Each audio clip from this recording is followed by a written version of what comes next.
Na na na na na na na na na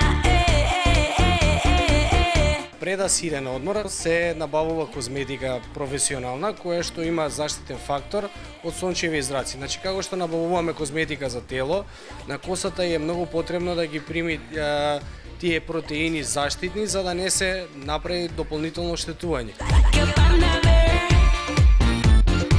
Повеќе од клиентите мислат дека идат на одмор и они најнормално треба да се одморат и од тие неги, пошто преку цела година ја препорачуваме негата, а уствари има голема разлика. Значи, шампоните, заштитните протектори, значи тие се многу едноставни за користење, што нема некоја дополнителна обврска да вие идете на одмор, па сега ностоп треба да бидете со косата обседнати. Значи, многу кратко, пред да се иде на плажа, се има специјален шампон, се мие косата, за време на сунчањето на плажа само испрскувате во текот на сунчањето на денот, еднаш до два пати се прска со спреот, се расчешлува и ништо повеќе. Значи си се сунчате, си се бањате, не морате на секое влагање во вода, на секој излагање да биде не, само еднаш до два пати.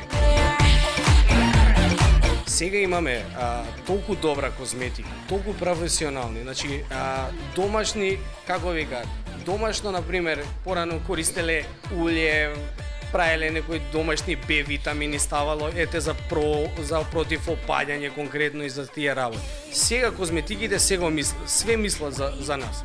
Едноставно само треба правилната терапија за коса да ја добиеме и нема потреба да ја шишаме ние дали пред или после.